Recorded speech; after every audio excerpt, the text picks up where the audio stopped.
Good morning, traders. Steve Gans here with the weekend update on December 8th.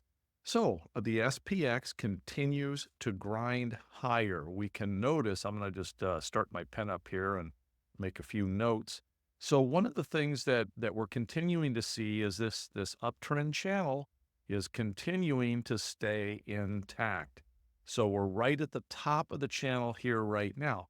So what's likely to happen is probably a little bit of a rollover, maybe to that prior, what used to be resistance area, that will now likely become support.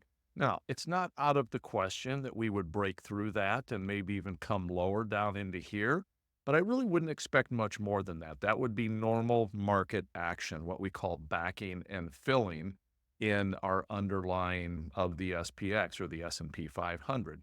So there have been some earnings reports this last week. Most of them were very good. I mean, Lululemon, huge gap up, CRM, huge gap up. So companies are announcing very good earnings, and that's continuing to power this forward. In addition, there's also a phenomenon that many people recognize and have heard the term Santa Claus rally. So that's when a lot of hedge funds and things buy in to various stocks going into the end of the year. Now, why do they do this if they're already up? Well, they do it for what's called window dressing.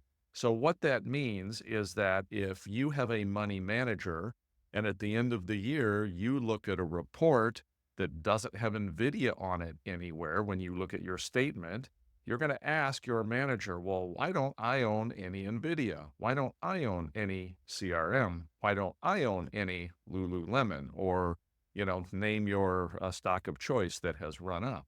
So what these people will often do before a statement goes out is they jump in there and they buy some of these high flyers so that they at least appear on the statement so that when, a consumer that has hired these people looks at their statement, they at least see the name in there.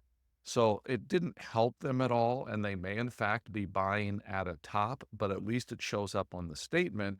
So then that advisor doesn't appear as though, oh, I missed the bus.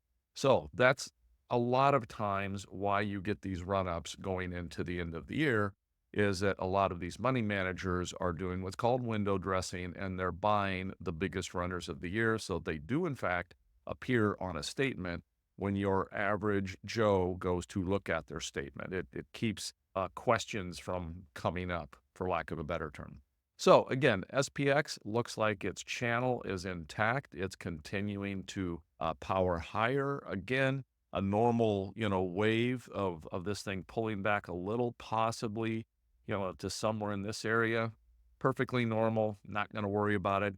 So when I put on options trades right now, I am playing for that range of around 6,000 to 6,100. That's kind of what I'm expecting the range to be going forward here for maybe the next 30 days or so.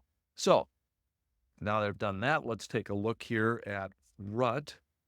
Actually, let's take a look first at the VIX, because that's another kind of telltale sign for us. So VIX is now breaking to all-time lows we can see down there. I say all-time lows, all-time recent lows. So VIX just continues to drop. So it's even down almost to the point where it was here previously.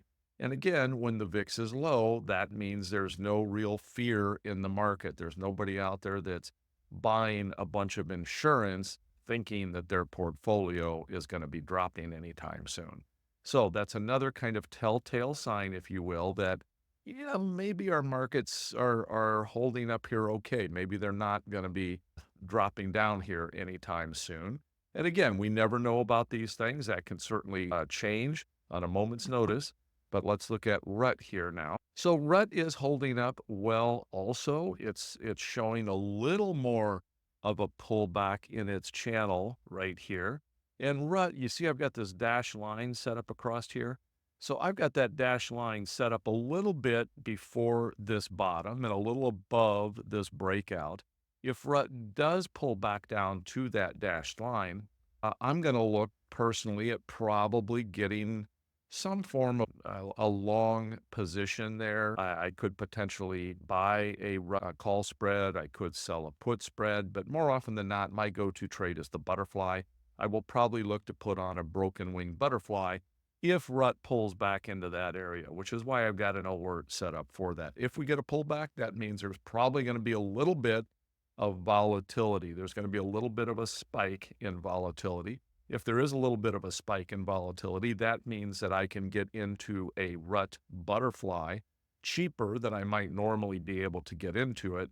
And for me, that's kind of a flag of, hey, it's time to go to work. So that wraps up the market update at this point. And thanks for stopping in.